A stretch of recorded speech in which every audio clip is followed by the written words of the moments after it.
J'ai une question bien intéressante pour vous. Est-ce que Joseph était le père naturel du Seigneur Jésus? La parole de Dieu va nous enseigner toute la vérité à ce sujet aujourd'hui même à l'émission À travers la Bible.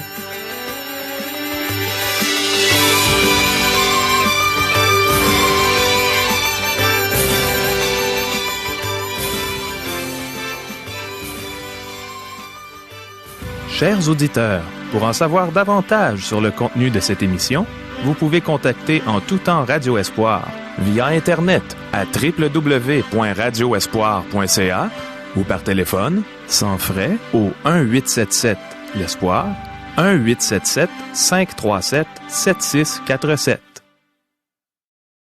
Bonjour, ici Caro. J'ai encore de bonnes questions pour vous aujourd'hui. Je ne serais pas surprise qu'elles soient aussi vos questions. Les voici. Dieu nous appelle-t-il réellement à la repentance? De quelle manière est-ce que la généalogie de Marie démontre l'humanité de Christ? Est-ce que Joseph était le père naturel de Jésus? Comment l'homme et la femme peuvent-ils rétablir leur relation avec Dieu? Où pouvons-nous trouver la force de résister à la tentation? Est-ce que Jésus a fait face à la tentation? Est-ce que Satan est une personne?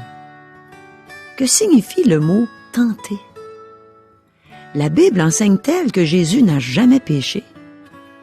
Demeurez à l'écoute. Le pasteur Régent Joly a fait ses recherches dans la Bible. Il est prêt à nous dire tout ce que la parole de Dieu dit en réponse à nos questions.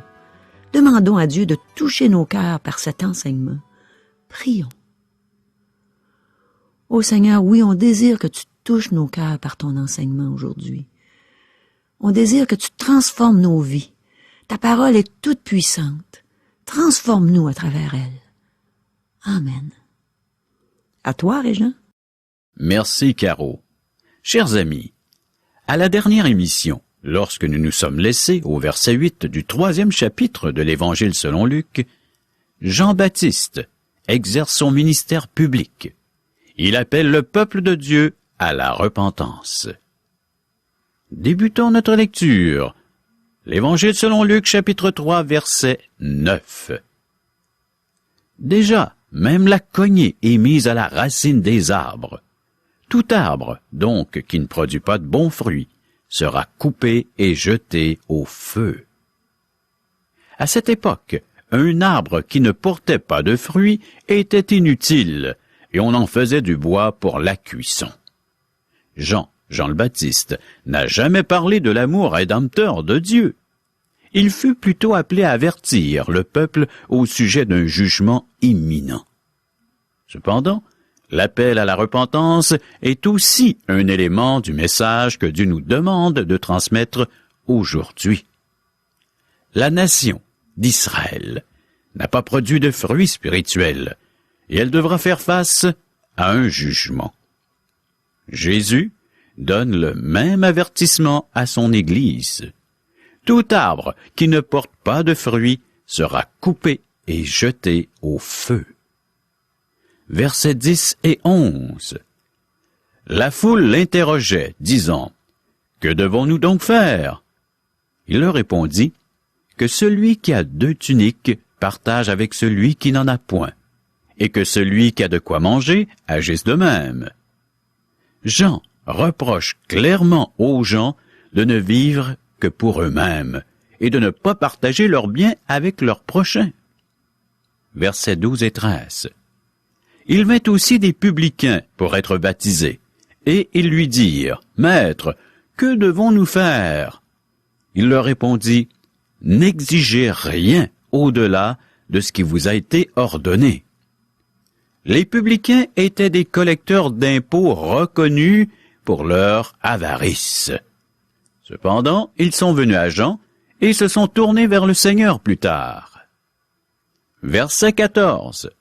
Des soldats aussi lui demandèrent, « Et nous, que devons-nous faire? » Il leur répondit, « Ne commettez ni extorsion, ni fraude envers personne, et contentez-vous de votre solde. » Jean donne des réponses pratiques aux gens de toutes les couches sociales qui viennent le voir. Qu'importe notre métier, ouvrier, enseignant, marchand, médecin, notre manière de l'exercer ainsi que l'attitude avec laquelle nous le faisons démontrent notre christianisme. C'est donc à leurs fruits que vous les reconnaîtrez, nous précise l'Évangile, selon Matthieu, chapitre 7, verset 20. Revenons à notre texte, de l'Évangile selon Luc, chapitre 3, et cette fois, lisons ensemble les versets 15 à 17. Comme le peuple était dans l'attente, et que tous se demandaient en eux-mêmes si Jean n'était pas le Christ, il leur dit à tous, « Moi, je vous baptise d'eau, mais il vient celui qui est plus puissant que moi, et je ne suis pas digne de délier la courroie de ses souliers. Lui, il vous baptisera du Saint-Esprit et de feu. Il a son vent à la main, il nettoiera son aire, et il amassera le blé dans son grenier. Mais il brûlera la paille dans un feu qui ne s'éteint point. » Jean indique clairement qu'un autre viendra après lui. Jean a baptisé d'eau, Christ baptise du Saint-Esprit, et cela depuis 2000 ans, et à son deuxième retour, il baptisera de feu. Le feu est un symbole de jugement. Versets 18 à 20. C'est ainsi que Jean annonçait la bonne nouvelle au peuple, en lui adressant encore beaucoup d'autres exhortations. Mais Hérode, le tétrarque, étant repris par Jean au sujet d'Hérodias, femme de son frère, et pour toutes les mauvaises actions qu'il avait commises, ajouta encore à toutes les autres celle d'enfermer Jean dans la prison. Hérodias n'a jamais pardonné à Jean d'avoir dénoncé son péché ainsi que celui d'Hérode. Jean se retrouva en prison. Plus tard, il sera décapité à la demande d'Hérodias. Versets 21 et 22. Tout le peuple se faisant baptiser, Jésus fut aussi baptisé. Et, pendant qu'il priait, le ciel s'ouvrit, et le Saint-Esprit descendit sur lui sous une forme corporelle, comme une colombe. Et une voix fit entendre du ciel ces paroles. « Tu es mon Fils bien-aimé. En toi j'ai mis toute mon affection. » Oui, chers amis, la Trinité se manifeste dans ce passage. Vous avez le Saint-Esprit qui descend sur Jésus, qui fait partie de la Trinité, et le Père se fait entendre du ciel. Le reste de ce chapitre traite de la généalogie de Marie, et non celle de Joseph. Matthieu nous a donné la généalogie de Joseph dans son évangile. La généalogie de Matthieu débute avec Abraham et se rend jusqu'à Jésus en passant par David et Salomon. Le droit au trône passait par Joseph. La généalogie de Luc est différente. L'ordre de celle-ci est l'inverse de Matthieu. Luc descend jusqu'à Adam en passant par le roi David. Luc raconte l'histoire de Marie. Et nous avons ici sa généalogie. Le sang royal de David coulait dans ses veines. Par Marie, Jésus, en plus d'un droit légal, avait un droit au trône de par sa naissance. Nous devons noter deux choses au sujet de cette généalogie. Luc indique clairement que Joseph n'était pas le père naturel de Jésus. Verset 23. Jésus avait environ 30 ans lorsqu'il commença son ministère, étant, comme on le croyait, fils de Joseph, fils d'Élie. Le mot « fils » ne se trouve pas dans les meilleurs manuscrits. Joseph n'était pas le fils d'Élie. Le mot « fils » a été ajouté pour indiquer la lignée à travers l'homme, qui était le chef de famille. Autrement dit, les généalogies étaient rédigées selon la lignée masculine. Dans l'Évangile selon Matthieu, qui nous donne la généalogie de Joseph, c'est Jacob qui engendra Joseph. Nous ne lirons pas toute la généalogie, mais un autre détail important à noter se trouve au verset 31. Fils de Méléa, fils de Ména, fils de Matata, fils de Nathan, fils de David.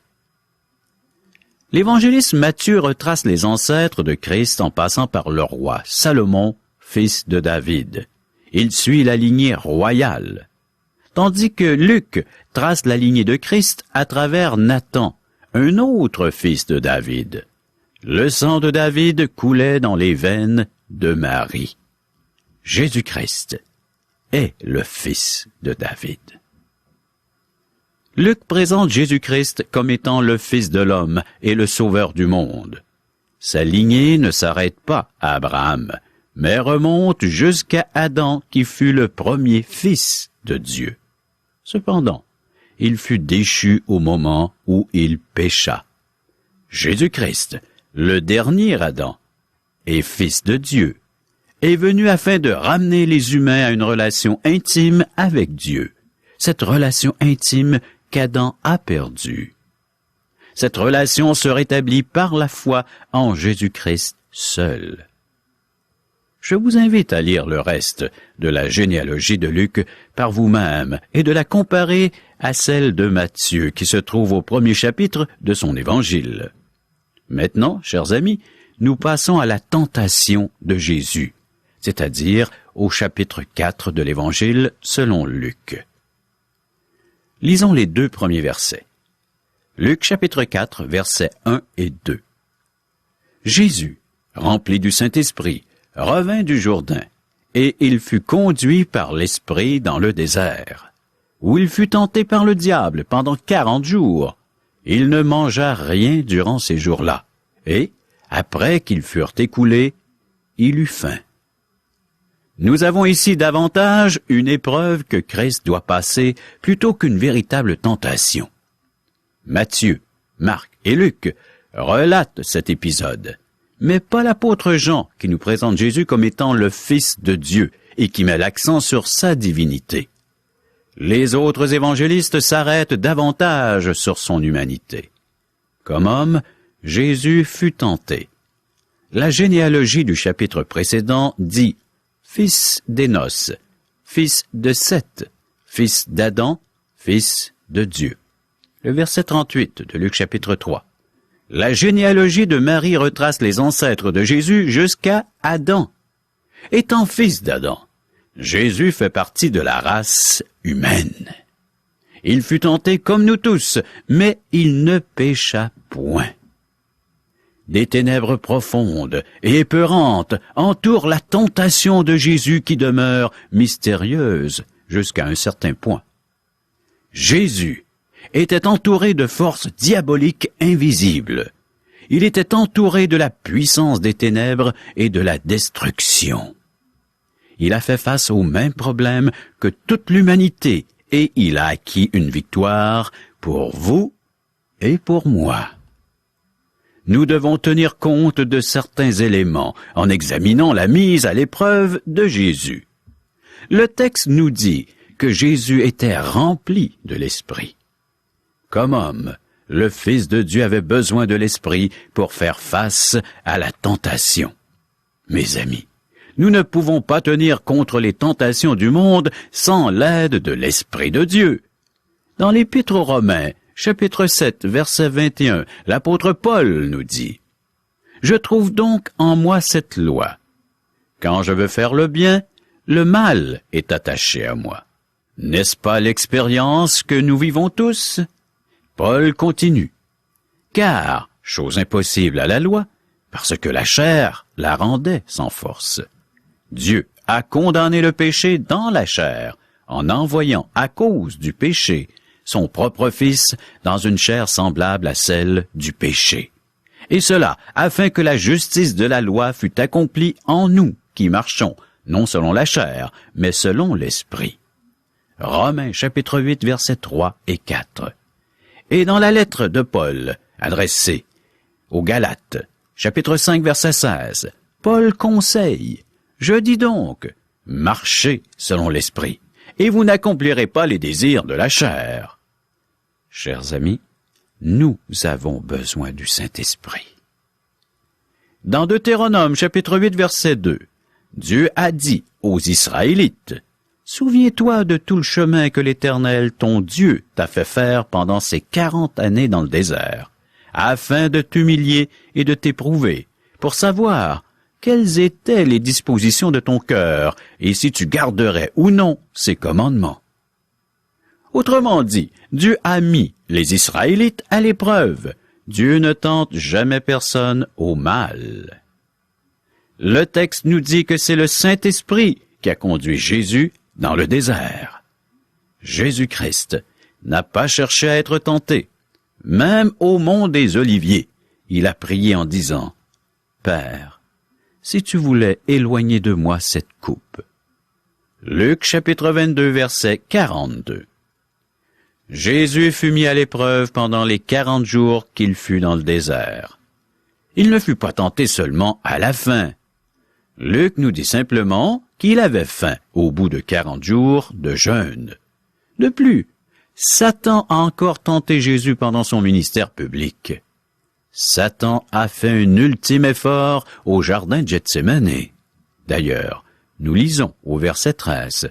Après l'avoir tenté de toutes ses manières, le diable s'éloigna de lui jusqu'à un moment favorable. Nous devons aussi nous rendre compte que Satan est une personne. Un nombre important de prédicateurs enseignent le contraire, mais le texte biblique ne laisse aucun doute. Satan est une personne. Satan a-t-il pris une forme humaine? Avait-il la forme d'un esprit ou d'un ange? Quoi qu'il en soit, la Bible nous relate un face-à-face entre le Seigneur et Satan. Satan est subtil. Parfois il est un lion rugissant qui cherche qui il dévorera. Parfois il se déguise en ange de lumière, et s'il était possible, il séduirait même les élus. Le mot tenter peut signifier inciter à faire le mal ou séduire. Si une personne est séduite, c'est qu'il y a quelque chose en elle qui l'a attirée. Ce ne serait pas une tentation si la personne ne pouvait pas y céder. Cependant, ce n'était pas le cas de Christ qui a dit « Je ne parlerai plus guère avec vous, car le prince du monde vient, il n'a rien en moi. » L'Évangile selon Jean chapitre 14 verset 30. « Je ne sais pas ce qui est de vous, mes amis, mais lorsque Satan me tente, il trouve toujours un endroit où entrer. » Le Seigneur était saint, innocent, sans tache, séparé des pécheurs. La tentation de Christ ne fut pas une incitation à faire le mal. Le mot tenter peut signifier mettre à l'épreuve. Dieu mit Abraham à l'épreuve en lui demandant de sacrifier son fils Isaac. Le peuple fut aussi mis à l'épreuve en passant 40 ans dans le désert. Est-ce que Christ aurait pu céder et commettre un péché? La réponse est non. Cependant, sa mise à l'épreuve a démontré qu'il était qualifié pour être l'agneau de Dieu qui ôte les péchés du monde. La tentation nous démontre que notre Sauveur était saint, innocent, sans tache, séparé des pécheurs et capable de sauver tous ceux qui viendraient à lui. Jésus-Christ fut tenté physiquement, psychologiquement et spirituellement. Revenons à notre texte de l'Évangile selon Luc, chapitre 4, verset 3. Le diable lui dit, « Si tu es fils de Dieu, ordonne à cette pierre qu'elle devienne du pain. » Le diable ne demanda pas à Jésus de commettre un crime. Le pain est une nourriture, donc il est nécessaire à la vie. À certaines occasions, Jésus a nourri des foules de 5000 hommes et de 4000 hommes, sans compter les femmes et les enfants. Ève regarda le fruit dans l'arbre et vit qu'il était bon, puis en mangea. L'apôtre Jean a appelé cela de la convoitise, celle de la chair, dans son épître 1 Jean chapitre 2 verset 16. Pour vivre, un homme doit manger. C'est la philosophie de la plupart des gens aujourd'hui. La foule crie pour avoir du pain, de la boisson et des vêtements. Les gens sont matérialistes. Ils sont prêts à faire des transactions malhonnêtes, voler, jouer à l'argent, vendre des produits illégaux afin d'acheter des choses pour leur confort. des femmes vont se prostituer pour un manteau de fourrure, pour des vêtements qui portent la griffe d'un grand couturier et pour des bijoux. Satan a démontré le peu de valeur qu'il attache à l'humanité lorsqu'il a dit à Dieu « Peau pour peau, tout ce que possède un homme, il le donne pour sa vie. » Job chapitre 2 verset 4. Ce n'était pas vrai, car Job a passé sa mise à l'épreuve. Le Seigneur a utilisé l'épée de l'Esprit qui est la parole de Dieu pour répondre à Satan.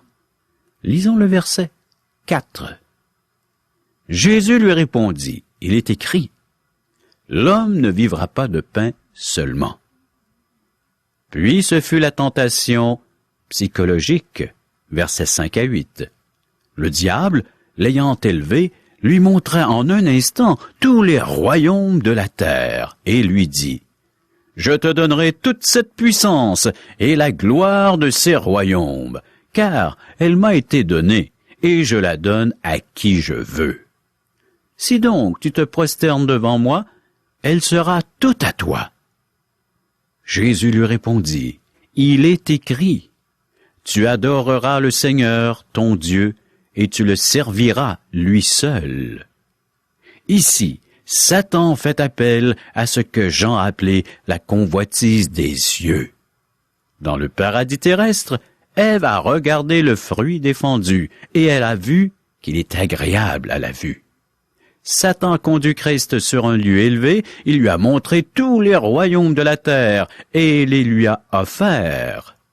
Ces royaumes comprenaient le puissant empire romain. Mais Christ, qui était en route pour le trône, a choisi de s'y rendre par le chemin de la croix. Satan voulait que Jésus évite de passer par la croix.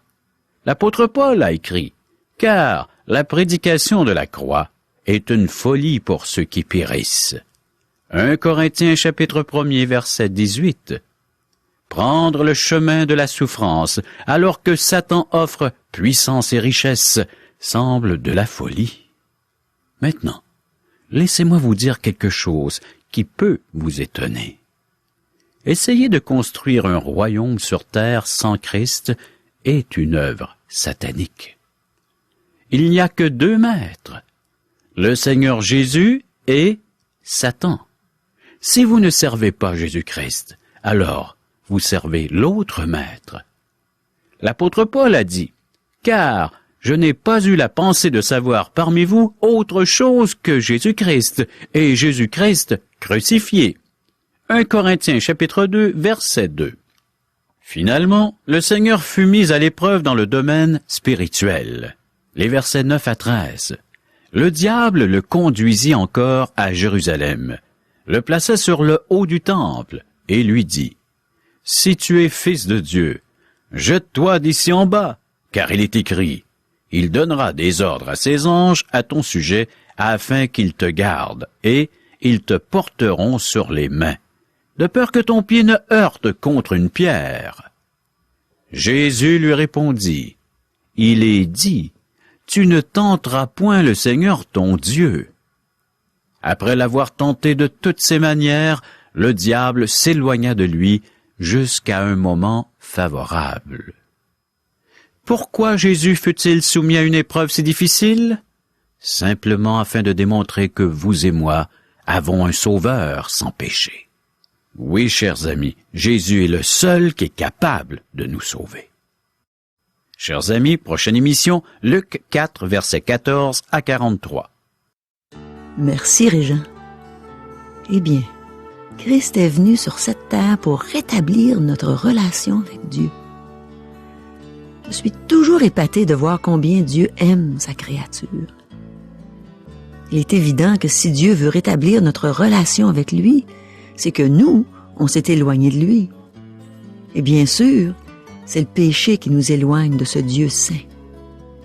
Mais il nous a donné le moyen de revenir à lui, et ce moyen, c'est son Fils Jésus, celui qui est venu sur cette terre, celui qui n'a jamais péché, bien qu'il ait été tenté de bien des manières et à plusieurs reprises, celui qui a souffert et qui est mort sur la croix pour payer la dette de nos péchés, pour la payer en entier. Bien que Jésus soit Dieu, il était dans un corps de chair comme le nôtre, puis il a été tenté comme nous le sommes. Sauf que lui n'a jamais succombé à la tentation. C'est pourquoi il était l'agneau sans défaut qui pouvait être immolé à notre place pour prendre notre châtiment sur lui. Il a été le sacrifice parfait que Dieu le Père a accepté pour le pardon de nos péchés. Oh, merci Seigneur! J'ai bien aimé les versets que Régent a cités dans la première épître de Jean, au chapitre 2, versets 1 et 2. J'ai bien envie de vous les répéter. C'est tellement encourageant. Il a dit, « Mes petits enfants, je vous écris ces choses afin que vous ne péchiez point. Et si quelqu'un a péché, nous avons un avocat auprès du Père, Jésus-Christ le juste.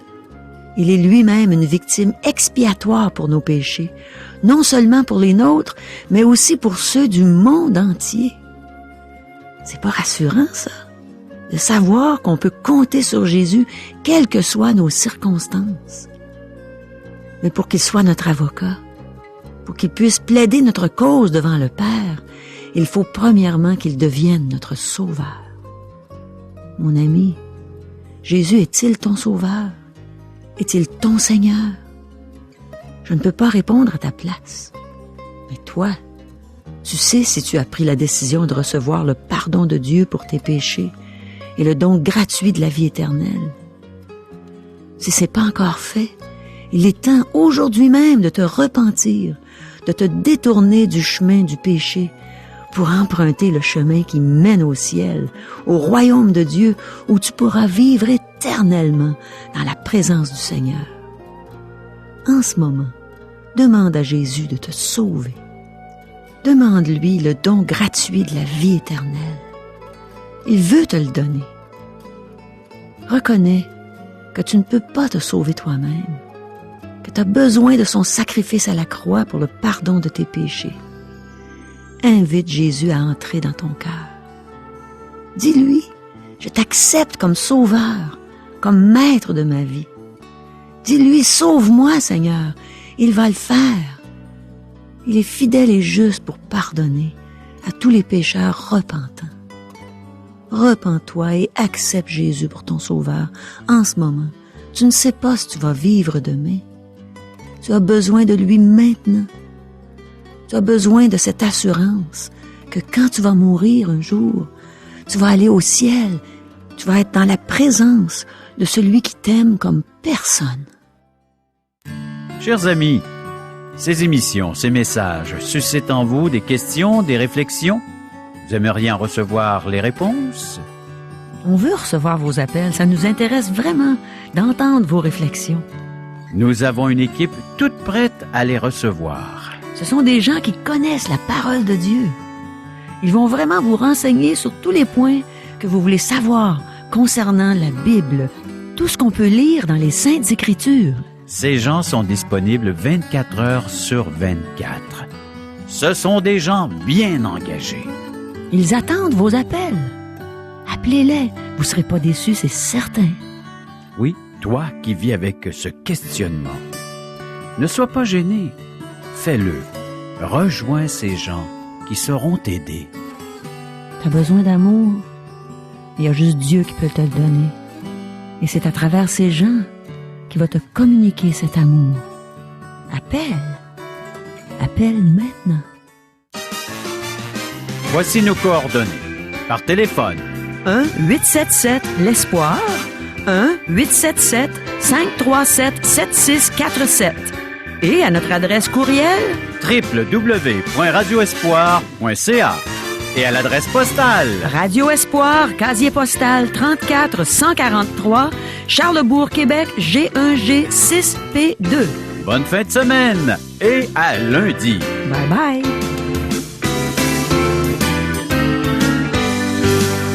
Cette émission vous a été présentée par Radio Espoir.